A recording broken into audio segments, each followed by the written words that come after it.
Hello there guys, it's Snipe Gherkin here, and today we're taking a little look at Team Fortress 2 classes and what really works, So today we're starting with the heavy, so I'm going to change this minigun for the Hulong Heater.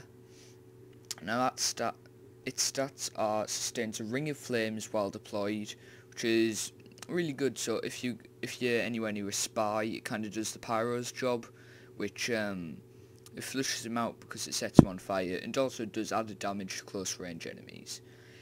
The only downside to this is 6 ammo consumed per second while deployed, as the flames, do require ammo. But a great gun nonetheless, and if you get it, you're very lucky.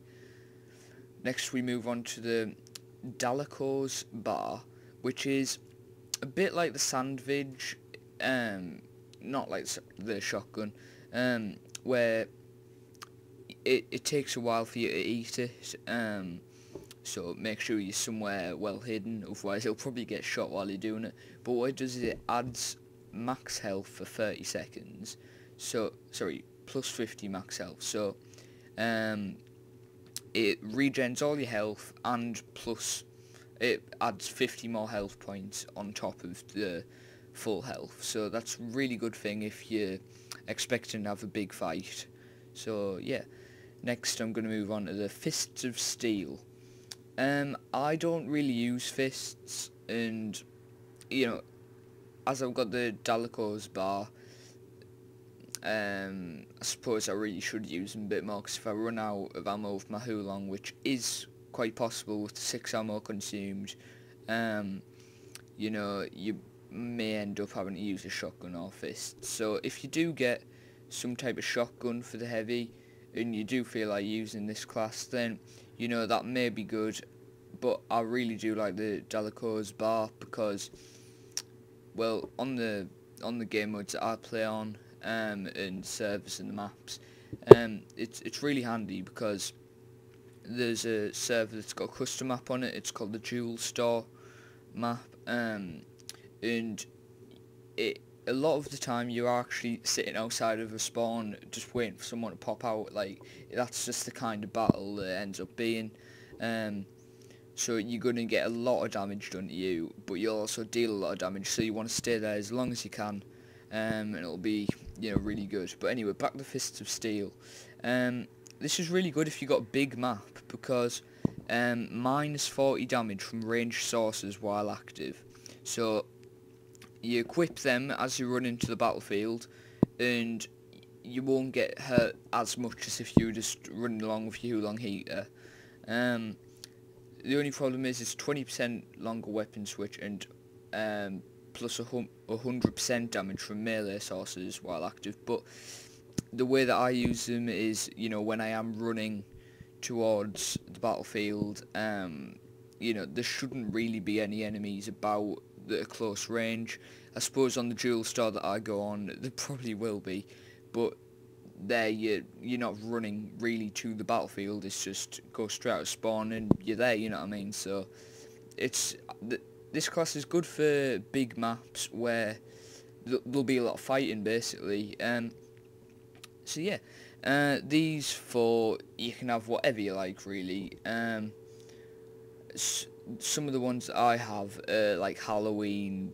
I've got holiday restrictions, so holiday restriction, Halloween or full moon. So I cannot use this mildly disturbing Halloween mask or horseless headless horseman's head, because it has to be either Halloween or a full moon, which is a shame.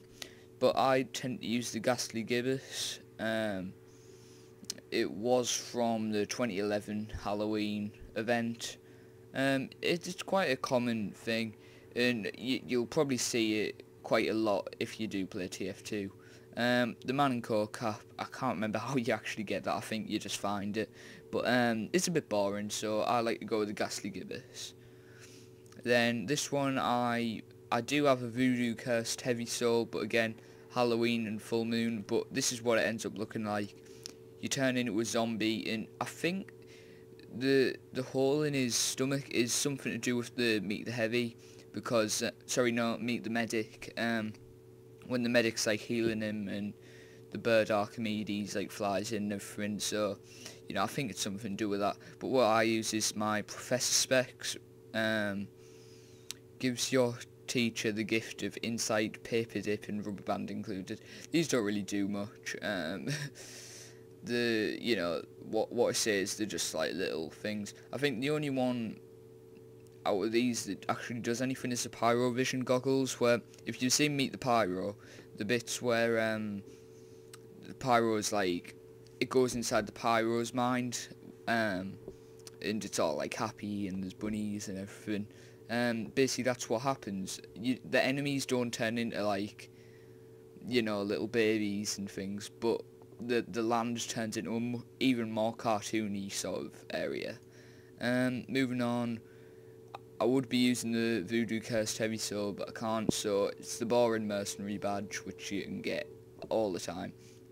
Here, at the moment, I don't actually use anything here. There is the Power Up Canteen, which is useful for Man vs Machine, when you upgrade in and everything. And then the Halloween Goodie Cauldron, I'm not too sure what this actually is. So I'm gonna have to, you know, see about that really. Hopefully it's something good. But anyway, this is my heavy class, and let's test out in game. So I'll see you in a minute, guys. Hello guys, Sniper Gherkin back, and yeah, so we're now in game. We're actually on the Dual Storm map that I was talking about before, and this is the sort of map. This is the Hulong Heatmaker. I'm a blue team, so it changes colour depending on what team you are. There's little like side areas and tunnels go all the way around the map, so it's quite an interesting little feature. This is what I mean about the spawning thing. People come in and out like very quickly, and I don't trust him. Yes, I do now. Ooh, there seems to be a teleporter there, so if I... so someone had disguised as me, and you know, you can't really do anything about that. Your class won't affect that. That is something that happens on this map quite a bit, because I don't trust him. Sorry, mate. Yeah, I always check anyone, really. I just did not see me as a heavy, otherwise... There again! Where was he? At this point, I would probably end up turning into a spy, but for the purposes of the video, I will, you know, I won't. Let's stick as a heavy. It's sticky. Get rid of that. It's pretty good with scouts as well, because they prefer short range. Just check behind me just in case. Because the flames really like distract him, and sorry, not distract him, ends up killing him really. So that's a nice thing to do. Because they do like close range, as I said. So the flames are... That spy's getting on my nerves. So the flames are, you know, a good kind of, well, a good thing to reduce the damage that he actually deals to you, to be honest. Seems... Oh. Scout again.